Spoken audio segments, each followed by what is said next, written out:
So long as there are willing vessels to be used by our loving God. Saan man tayo maparoon, mga minamahal, magkakaroon ng gawain ng malapay noon. Everybody shout, praise the Lord. Dahil maging ang ating tahanan, mga minamahal, pwedeng maging tahanan din ng ating pinakamamahal na Panginoon. Everybody shout, praise the Lord. Basahin po natin, mga minamahal, ang susunod na talata. Ang tunay po na pagkauhaw, mga minamahal, ay hindi po nasisiyahan, mga minamahal, sa mga bagay na ginagawa lamang natin pang araw-araw bilang mga anak ng malapay noon. Yung mga bagay na ginagawa lamang natin sa gawain. Hindi po nagtatapos doon, mga minamahal. Meron pa tayong kinakasabikan. Basahin po natin, mga minamahal. Ito po sa aklat ng Jeremias, Kabanata 29, ang talata po ay 13. At inyong hahanapin ako at masusumpungan ako, pagka inyong sisiyasatin ako ng inyong buong puso. Amen. Palakpakan po natin ang ating pinakamamahal na Panginoon. Kung patuloy daw nating hahanapin ang ating pinakamamahal na Panginoon, katulad ng mga halimbawa na sabi natin kanina, sila, ang mga minamahal, bagaman sila'y napalayo mula sa Pilipinas na kung saan naroon ang pinagpalang mga gawain ng ating dakilang Diyos. Dahil patuloy nilang hinanap, nagkaroon sila ng tunay na pagkauhaw sa presensya ng ating dakilang Diyos. Anong ginawa ng malapay noon? Pinunuan ng malapay noon ang pagkauhaw na yan. Nagkaroon ng mga gawain sa lugar na yan, mga minamahal. At patuloy silang pinagpapala. Pinupunuan ang kanilang spiritual na pangangailangan. Palakpakan po natin ang ating pinakamalapay noon. Everybody shall praise the Lord. Amen. Kaya sabi natin kanina, hindi po sa haba ng taon ang mahalaga, mga minamahal. Huwag tayo magbilang ng taon. Amen? Ang dapat natin titingnan, mga minamahal, yung pagkauhaw natin sa ating dakilang Diyos. Everybody shall praise the Lord. Dahil marami ang dumadalo sa gawain ng malapay noon para masabing sila ay miyembro ng gawain ng malapay noon. Maraming dumadalo, nagpapagamit upang masabing sila ay ginagamit ng malapay noon. Pero kapag titignan mo, gaano sila kauhaw sa presensya ng ating dakilang Diyos, makikita mo magmamanifest sa kanilang mga lakad. Amen? Amen. Dahil hindi sila uhaw, mga minamahal, minsan kung ano-ano, mga minamahal, kung saan-saan sila nagfo-focus. Kung ano-ano yung nakikita nila, mga minamahal. Pero ang isang tunay na anak ng malapay noon at uhaw sa presensya ng ating dakilang Diyos. Pagdating pa lang sa gawain ng malapay noon, wala na siyang ibang iniisip kundi ang madama ang presensya ng ating pinakamalapay noon. Ang maunawa, ang lubos, ang bawat patutuo na kanilang naririnig. Upang sa ganoon, mga minamahal, sa kanilang pang-araw-araw na buhay, mga minamahal, ito rin ay kanilang maisa sa pamuhay. Palakpakan po natin ang ating pinakamalapay noon. Kung tayo ay uhaw sa presensya ng ating dakilang Diyos, bawat bahagi ng banal na gawain ng ating pinakamalapay noon, yan ay mahalaga. Everybody shall praise the Lord. Hanggang sa closing prayer, mga minamahal, mahalaga yan. Mga minamahal, dahil nag-aasam pa rin tayo na hanggang sa huli, mga minamahal, ay kikilos at kikilos pa rin ang presensya ng ating pinakamalapay noon. Palakpakan po natin ang ating pinakamalapay noon. Dahil marami, mga minamahal, na nagsasabing sila ay matagal na, pero humihina na yung personal na pakipag-ugnayan nila sa malapay noon. Amen? Sabi nga, it is not the religion that will save us, but our personal relationship with the Lord that will. Amen? Ibig sabihin yung marubdob, yung malalim na pakikipag-ugnayan, pakipagrelasyon natin sa ating pinakamalapay noon. Dahil kung malalim ang ating pakipag-ugnayan, pakipagrelasyon sa ating pinakamalapay noon, kailanman hindi tayo mabubuwal. Everybody shout, praise the Lord. A religious person, amen, can fall because of mere religiosity. Amen? Pero ang isang tunay na anak ng malapay noon na malalim, umugat ang kanyang pananampalataya sa ating pinakamalapay noon, kailanman mahirap mabuwal. Dumating man ang mga pagsubok, dumating man ang mga bagay, mga minamahal, ang mga bagyo, ang mga unos sa buhay, hindi basta-bastang matitinag yan. Bakit? Dahil umugat ang kanyang pananampalataya, lumalim ang kanyang pakipag-ugnayan, yung relationship niya sa ating pinakamalapay noon. At dahil tumibay ang kanyang pananampalataya, anong sabi na ba kasulatan? Without faith, it is impossible to please God. Without faith, mga minamahal, hindi tayo magkakaroon ng kaligtasan. Hindi natin kailanman makikita ang ating pinakamalapay noon. Ganoon kahalaga ang pananampalataya ng isang Kristiyano. Everybody shall praise the Lord. At yung pananampalatayang yan, mga minamahal, yun yung pilit nating binubusog araw-araw. Yun yung pilit nating, mga minamahal, pinupunuan. Kada gawain, mga minamahal, na tayo dumadalo sa gawain ng ating pinakamahal na Panginoon. Amen? Tayo ay lagi dapat nauuhaw. Yung ating pananampalataya, lagi nating binubusog yan ng presensya ng ating pinakamahal na Panginoon, ng salita ng ating pinakamahal na Panginoon. Palakpakan po natin ng ating pinakamahal na Panginoon. Kaya yung pagkauhaw po natin, mga minamahal, sa ating dakilang Diyos, yan po yung nagtutulak sa atin upang hanapin po natin siya. Amen. Tingnan po natin yung isang halimbawa ng isa pong tax collector, mga minamahal, praise the Lord, na si Zaccheo. At sa mga Sunday school teachers at sa mga Sunday school pupils o mga learners, alam na alam po natin sino si Zaccheo. Amen. Sino po si Zacchaeus? Ay, hindi po tayo magkakaroon ng recognition muna. Amen. Balikan po natin muna yung lesson natin about Zaccheo. Amen. Amen. I-postpone muna natin yung recognition po natin, mga minamahal. Pero sino po si Zaccheo? Tingnan po natin yung kwento po ni Zaccheo. Praise the Lord. Lukas, Kabanatang 19, talatang 1 hanggang 10. At siya'y pumasok at nagdaan sa Jericho. At narito, isang lalaki na tinatawag sa pangalang Zaccheo. At siya'y isang puno ng mga maniningil ng buwis. At siya'y mayaman. At pinagpipilitan niyang makita si Jesus kung sino kaya siya. Hindi mangyari dahil sa maraming tao, sapagkat siya'y pandak. At tumakbo siya sa unahan at umakyat sa isang punong kahoy ng sikamoro upang makita siya, sapagkat siya'y magdaraan sa dakong yaon. At nang dumating si Jesus sa dakong yaon, at siya'y tumingala, at sinabi sa kaniya, Zaccheo, magmadali ka at bumaba ka, sapagkat ngayoy kinakailangang ako'y tumuloy sa bahay mo. Amen. At siya'y nagmadali at bumaba at tinanggap siyang may tuwa. At nang makita nila ito ay nagbulong-bulungan nga silang lahat na nagsasabi, siya'y pumasok at nanuluyan sa isang taong makasalanan. At si Zaccheo ay nagtindig at sinabi sa Panginoon, narito, Panginoon, ang kalahati ng aking mga pag-aari ay ibinibigay ko sa mga dukha. At kung sakaling nakasingil akong may daya sa kanino mang tao, ay isasauli ko ng makaapat. At sinabi sa kaniya ni Jesus, dumating sa bahay na to ngayon ang pagkaligtas, sapagkat siya'y anak din naman ni Abraham. Sapagkat ang anak ng tao ay naparito upang hanapin at iligtas ang nawala. Palakpakan po natin ang ating pinakamamahal na Panginoon. Everybody shout, praise the Lord! Ang kwento po ni Zaccheo, mga minamahal, o Zacchaeus, ay isa pong malalim, mga minamahal na kwento. Amen? Maaari kapag sasabihin po natin, o si Zaccheo, ang maalala kaagad ng mga bata ay isang maliit, amen, na maniningil ng buwis. Siya po ay isang mayaman, mga minamahal, may impluensya. Malapit siya sa mga politiko, mga minamahal, gaya ng sabi ng balang kasulatan, mga minamahal, he is the chief among the publicans. Ibig sabihin, ma-impluensya siya. Pero mga minamahal, nagkaroon siya ng kauhawan sa kanyang sarili na hindi niya maunawaan. Nung nalaman niya, mga minamahal, na darating ang mahal na Panginoon sa Jericho. Dumating na nga ang mahal na Panginoon sa Jericho. At dadaan siya sa isang eskinita, mga minamahal, anong ginawa ni Zaccheo? At dahil sabi na ba kasulatan, mga minamahal, siya po ay isang maliit na tao. Amen. Amen.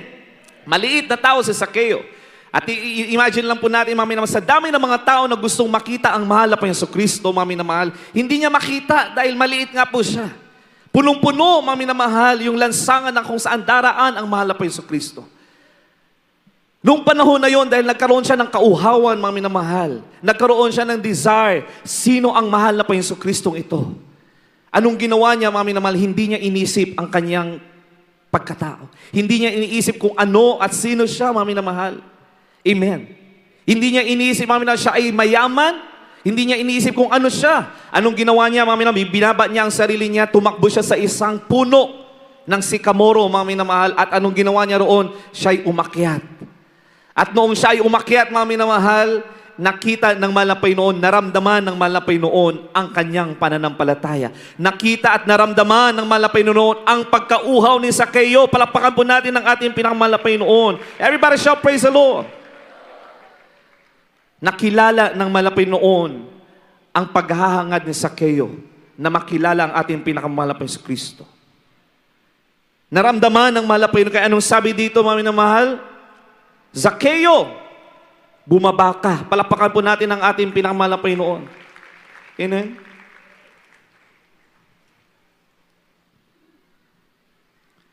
Bumaba ka sapagkat ngayon kinakailangan ako'y tumuloy sa bahay mo. Alam natin mga minamahal na may ibang hangarin ng mahal na Panginoon sa lugar na yan. Subalit nung panahon na yon, amen, he was redirected to enter the house of a sinful man named Zacchaeus. Kaya sa atin mga minamahal, hindi pa po huli ang lahat. Kung may mga kapatiran tayo na nanlalamig sa paglilingkod sa ating dakilang Diyos, hindi pa po huli ang lahat. So long as we feel that thirst, that longing, na tayo ay muling punuin ng presensya ng ating dakilang Diyos, mararamdaman yan ng ating pinakamamahal na Panginoon. At muli tayong tatawagin ng ating dakilang Diyos sa kanyang presensya. Palakpakan po natin ang ating pinakamamahal na Panginoon. Kagaya ng ginawa ni Zaccheo, mga minamahal, nagkaroon ng bunga ang kanyang pananampalataya at sinabi ng mahal na Panginoon, bumaba ka at ako'y paroroon sa iyong tahanan. Palakpakan po natin ang ating dakilang Diyos. At pagkatapos noon, anong naging bunga ng kanyang paghahangad? He was filled with the presence of God. At anong naging bunga, mga minamahal, nung siya'y pinuno, yung pagkauhaw niya na makilala ang ating dakilang Diyos. Pagkatapos na pinapasok niya, amen, binuksan niya ang kanyang tahanan sa ating pinakamamahal na Panginoon. Ibig sabihin, binuksan niya ang kanyang puso upang makilala at maunawaan. He invited the presence of the Lord sa kanyang puso, sa kanyang tahanan. At anong nangyari, mga minamahal? Nagkaroon ng instant na pagbabago, transformation sa kanyang puso. Palapakan po natin ang ating pinakamahal na Panginoon. Ano nangyari? Basahin po natin sa 8. And Zacchaeus stood and said unto the Lord, Behold, Lord, the half of my goods I give to the poor. And if I have taken anything from any man by a false accusation, I restore him fourfold. Hindi magagawa, mga minamahal, ng isang tao na walang tunay na pagbabago ang ganyang bagay. Everybody shout amen. Pero dahil pinapasok niya ang presensya ng ating dakilang Diyos sa kanyang buhay, sa kanyang puso, nagkaroon ng tunay na pagbabago ang kanyang puso. Palapakan po natin ang ating dakilang Diyos. Ganoon din po tayo bilang mga anak ng mahal na Panginoon. Kung bubuksan lang natin ang ating puso sa presensya ng ating pinakamahal na Panginoon, amen, we will be transformed by the presence of God. Everybody shout praise the Lord. Kaya kapag isang Kristiyano, mga minamahal, is filled and always filled by the presence of the Lord, amen, laging may transformation. Everybody shout amen. Nariyan ang tukso, nandiyan ang temptasyon ng kaaway, mga minamahal. But because we are being filled, always filled with the presence of our loving God, we can always resist the work of the enemy. Sabi nga na ba kasulatan, resist the devil and the devil shall flee away from you. If you are always filled by the presence of God, palapakan po natin ang ating dakilang Diyos. Katulad ni Zaccheo. Dahil pinapasok niya ang presensya ng ating dakilang Diyos sa kanyang puso, nagkaroon ng pagbabago ang kanyang puso. Kaya tanungin natin ang ating mga buhay. Amen. Pagkatapos ba ng banal na gawain ng ating dakilang Diyos, tayo ay napuspos ng banal na presensya ng ating dakilang Diyos, dapat meron tayong pagbabago sa ating mga puso. Kung bago tayo pumasok sa tahanan ng mahal na Panginoon, meron tayong mga agam-agam, meron tayong mga tampo, mga minamahal. Pero kung binuksan natin ang ating puso sa presensya ng ating pinakamahal na Panginoon, mawawala yan. You will be transformed by the presence of our loving God. Everybody shout praise the Lord. Yan ang kahalagahan ng pagkauhaw natin sa presensya ng ating dakilang Diyos. Dahil alam ng ating katawan, alam ng ating spiritual na katayuan, amen, ang kalagayan ng ating mga puso. Kaya kapag nararamdaman natin yung pagkauhaw na yan, mga minamahal, we have to do something as children of God. Everybody shout amen. Yung iba, mga minamahal, kapag nararamdaman nila yung matinding pagkauhaw, anong ginagawa nila? Tumatakbo sila sa pastoral house. Humingi sila ng habag, sila ay nag-aayuno, mga minamahal. Alam nila na sila ay may mga bagay na kailangang mapunuan ng ating dakilang Diyos. Everybody shout praise the Lord. Tumatakbo sa gawain ng mahal na Panginoon. Kahit wala pang gawain, mga minamahal, nasa loob ng kapilya ng mahal na Panginoon, gagawa ng mga bagay na pwede niyang gawin dahil may bagay siyang inaasam, na uuuhaw siya sa pagkilos sa Kanya ng ating pinakamamahal na Panginoon. Everybody shout praise the Lord. Kaya sabi dito sa ating nabasa kanina, inyong hahanapin ako. At kapag hahanapin natin ang ating dakilang Diyos, atin daw siya natin matatagpuan. Makikita natin dito, mga minamahal, kailangan merong action on our part as creation of Christ. Hindi pwede sabihin, mga minamahal, na mahal na Panginoon, iligtas mo ang aking mga loved ones. Hindi pwede mananatili tayong manalangin lamang na ang mahal na Panginoon ay magliligtas sa ating mga loved ones. Amen? Kailangan kumilos tayo upang sa ganun ay mahanapan ng ating mga mahal sa buhay at makilala ng ating mga mahal sa buhay ang mahal na Panginoon. Everybody shout, praise the Lord. Dahil kailangan magkaroon ng initiative. Kagaya nito sa ating nabasa, hanapin niyo ako at masusumpungan ninyo. Amen? Hindi ang mahal na Panginoon maghahanap, kailangan ng tao ang maghanap sa ating pinakamahal na Panginoon upang sa ganun, ating masumpungan ang ating pinakamamahal na Panginoon. Everybody shout, praise the Lord.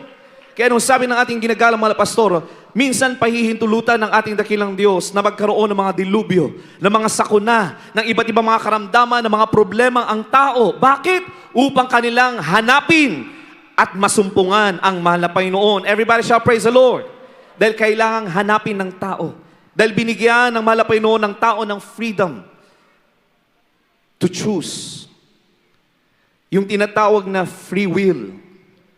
Amen? Nasa sa tao, nasa sa atin, mga minamahal, ano ang pipiliin natin? Sa ganitong bang bagay o pagkakataon sa ganitong senaryo, anong gagawin natin? The Lord has given us the free will.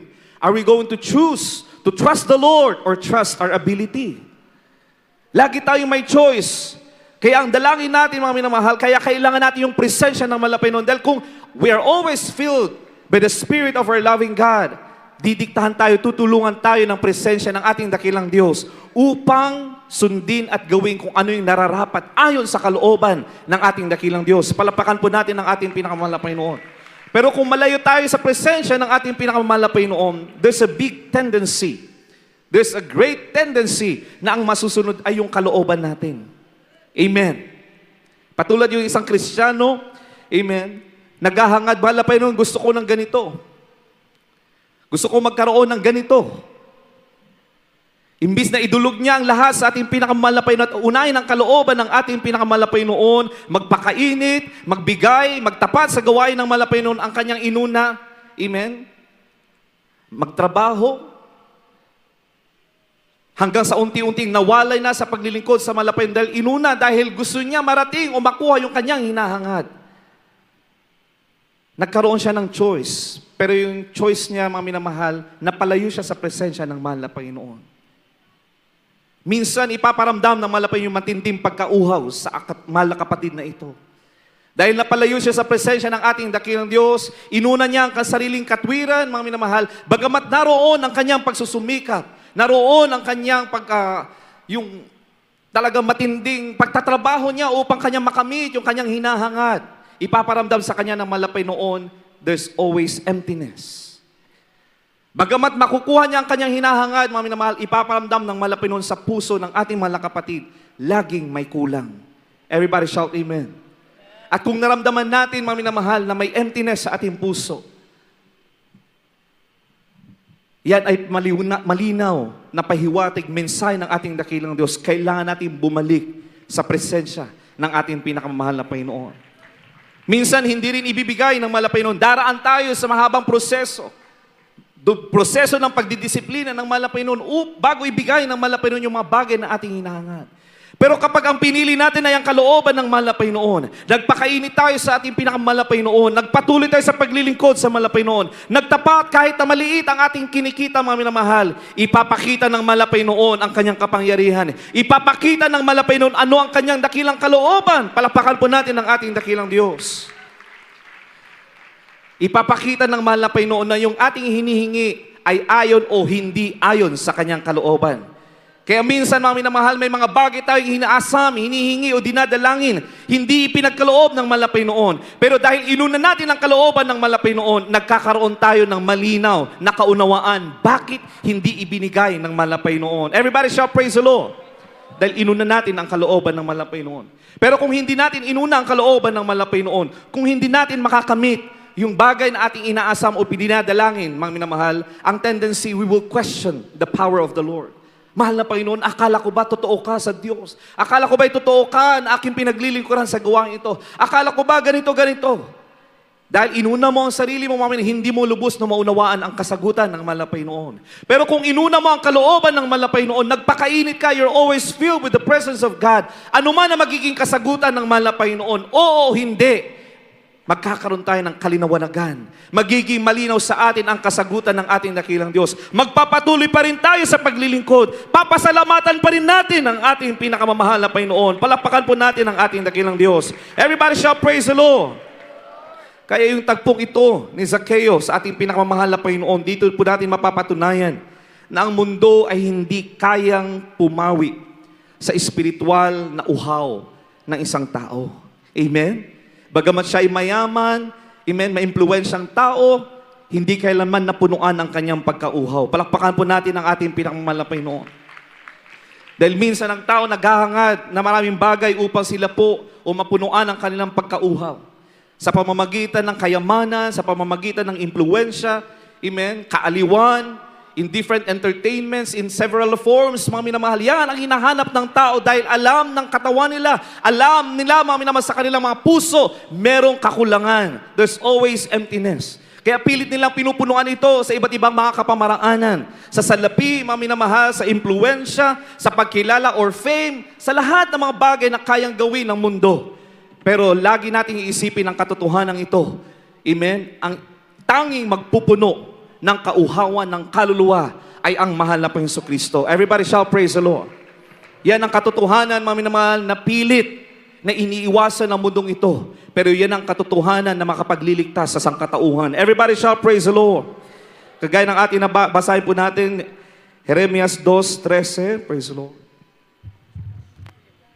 Dito po tayo sa aklat ni Propeta Jeremias. Ang kabanata po ay 2. Ang talata po ay 3. Sundan po kaagad po ng 1:4, 13 hanggang 14. Praise the Lord. Ang Israel ay kabanalan ng Panginoon na mga pangunang bunga ng kanyang halaman. Lahat na nagsisakmal sa kanya ay aaringing salarin. Kasamaan ay darating sa kanila, sabi ng Panginoon. Amen. Dito po tayo sa Ebanghelyo ayon kay Juan, ang kabanata po ay 4, ang talata po ay 13 hanggang 14. Sumagot si Jesus at sinabi sa kanya, ang bawat umiinom ng tubig na ito ay muling mauuhaw.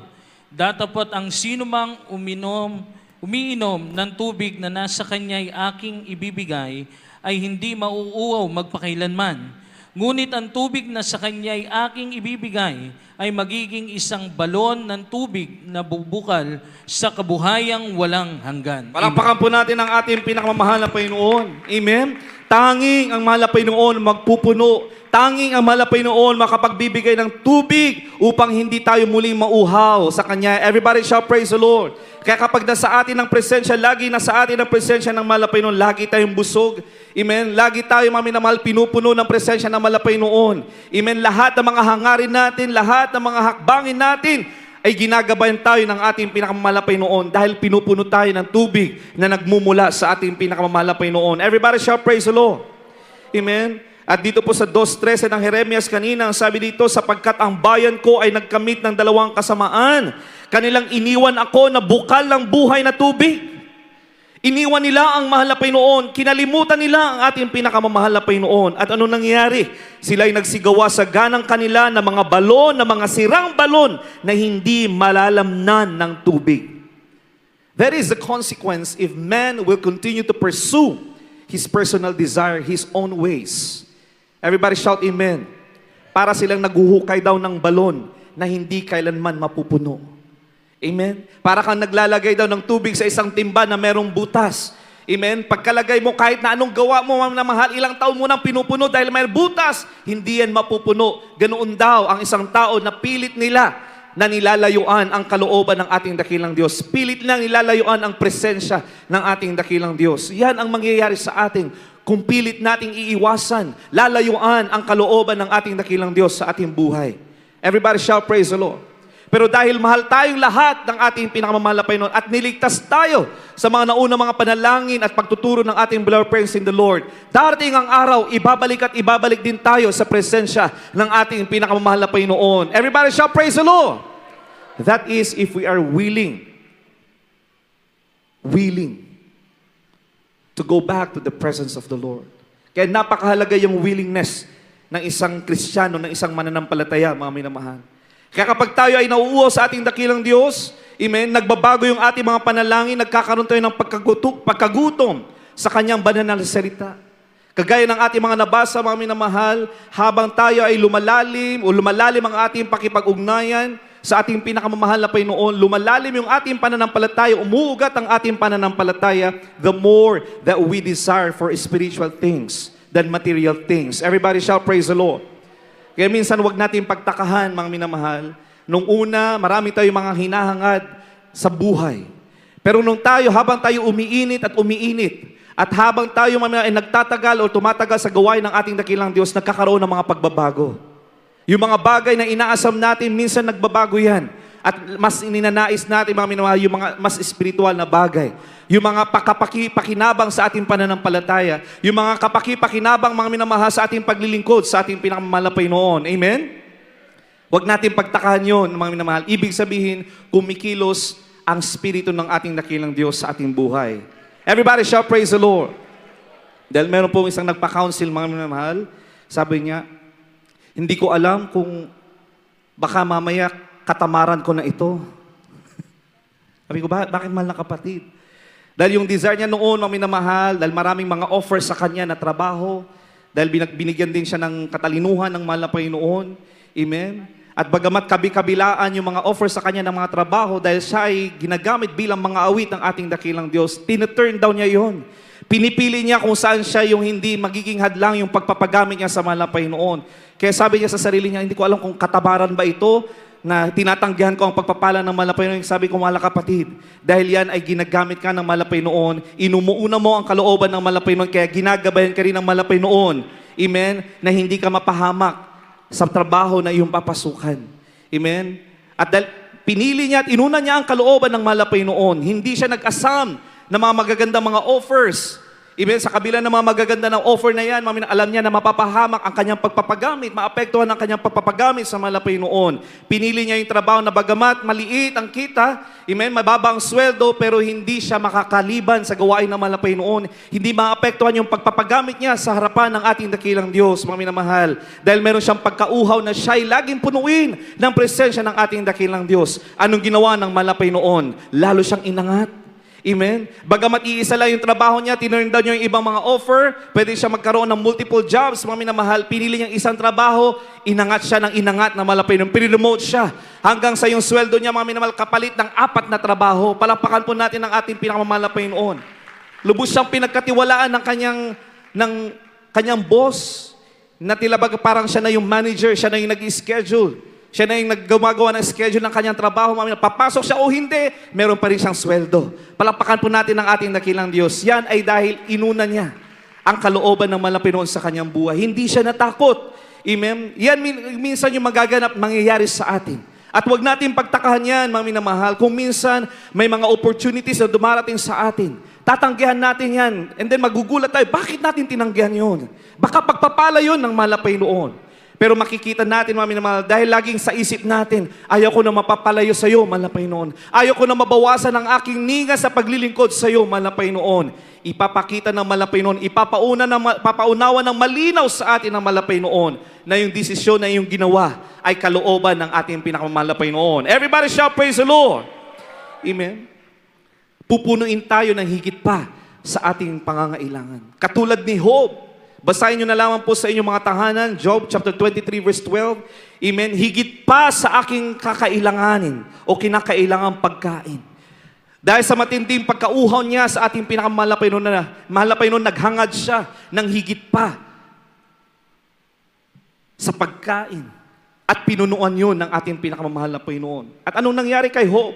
Sa kabila ng matitinding pagsubok na dumating sa kanyang buhay, mga minamahal, pinili niyang pasalamatan ang ating pinakamamahal na Panginoon. Sa ordinaryong tao, hindi magagawa po yun. Amen. nawala, namatay ang iyong mahal sa buhay, ang iyong asawa, lahat ng iyong mga ari-arian ay nawala, na parang bula, mga minamahal. Sa isang ordinaryong tao, magkakaroon ng sama ng loob sa ating dakilang Diyos. Pero dahil pinipili niya na lagi siyang busugin ng salita at presensya ng ating dakilang Diyos, mga minamahal, laging punong-puno ng presensya ng mahal na Panginoon si Job. Nagpasalamat siya sa kabila ng mga pagsubok na kanyang mga pinagdaraanan. At anong nangyari, mga minamahal? Pinatilian lahat yan ng higit sa kung anong meron si Job. Palakpakan po natin ang ating pinakamahal na Panginoon. Everybody shout, praise the Lord! Kaya sa huling talata, mga minamahal, basahin po natin John chapter 7, verse 37 to 38.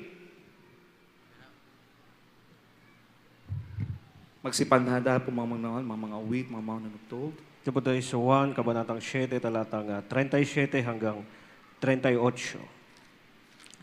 Nang huling araw nga ng dakilang araw na kapistahan, si Jesus ay tumayo at sumigaw na nagsabi, kung sino mang tao ay nauuhaw, ay pumarito siya sa akin at uminom. Ang sumasampalataya sa akin, gaya ng sinasabi ng kasulatan, ay mula sa loob niya ay aagos ang mga ilog ng tubig na buhay. Amen. Palakpakan po natin ang ating pinakamamahal na Panginoon. Nang huling araw nga na dakilang araw ng kapistahan, nagsabi ang ating pinakamamahal na Panginoon, sino mang tao na nauuhaw ay pumarito siya sa akin at uminom. Kagaya ng ating nabasa kanina, mga minamahal, we have to make a choice. Tayo ang iniintay ng ating pinakamamahal na Panginoon. Tayo ang dapat magkaroon ng kauhawan sa ating pinakamamahal na Panginoon. Everybody shout, praise the Lord. At kung tayo at nararamdaman natin ang kauhawan na yan, anong sabi ng ating pinakamamahal na Panginoon? Kayo ay pumarito sa akin at uminom. Palapakan po natin ang ating pinakamamahal na Panginoon. Dito natin makikita ang proseso ng ating pinakamamahal na Panginoon. Pag ikaw ay uhaw, kailangan nating lumapit sa mahal na Panginoon. At pag tayo ay lumapit sa mahal na Panginoon, kailangan nating uminom at tayo ay paiinumin ng mahal na Panginoon. At anong mangyayari, mga minamahal? Aapaw ang pagpapala ng ating dakilang Diyos. Everybody shout, praise the Lord. Pupunuan ng mahal na Panginoon ng ating kauhawan. Amen? Dadagdagan ng mahal na Panginoon ang ating pananampalataya. Everybody shout, praise the Lord. Kaya yung revival na tinatawag, mga minamahal, wala po yan sa event. Amen? Yung revival ay nag-uumpisa sa atin kung tayo ay nagkaroon ng tunay na pagkauhaw sa presensya ng ating pinakamamahal na Panginoon. Then the Lord, the Holy Spirit of the Lord will revive you and He will keep on reviving you. Kada araw, mga minamahal, pwede kang i-revive ng Panginoon. Mapasaan ka mang dako, mga minamahal, sa gawain o sa labas ng gawain. Kung ikaw ay mauuhaw at nauuhaw sa presensya ng Panginoon, kung iyong hahanapin ang presensya ng Panginoon, the Lord will always revive you in time. Palakpakan po natin ang ating pinakamamahal na Panginoon. Amen? Wala po yan sa event, mga minamahal. Wala po yan sa lugar, mga minamahal. Nasa pagkauhaw natin sa presensya ng ating pinakamamahal na Panginoon. Palapakan po natin ang ating pinakamamahal na Panginoon. Tayo pong lahat ay tumayo, tumawid sa ating pinakamamahal na Panginoon. Praise the Lord. Dalangin po natin, mga minamahal, na sa ating pag-aantay sa dakilang pagbabalik ng ating pinakamamahal na Panginoon, ay mas magiging malalim ang ating pakipag-ugnayan sa ating dakilang Diyos. Amen. Mas magiging malalim ang ating pananalangin. Amen? Lagi tayong magsisisi o nagsisisi sa ating mga kasalanan. Mga bagay na saan tayo nakalimot sa ating pinakamamahal na Panginoon. Lagi natin pagsisihan yan, mga minamahal. Pinipilit natin ang kabanalan, maabot ang kabanalan ng ating pinakamamahal na Panginoon. Laging uhaw sa presensya ng ating pinakamamahal na Panginoon. Kaya wala pong dahilan, amen? Wala pong dahilan, mga minamahal, upang tayo ay punuin ng biyaya at presensya ng ating dakilang Diyos. Hindi po dapat maging hadlang ang katayuan natin. Hindi dapat maging hadlang, mga minamahal, ang kalagayan natin sa buhay upang hindi natin madama ang presensya ng ating dakilang Diyos. Awitan po natin ang ating pinakamamahal na Panginoon. Praise the Lord.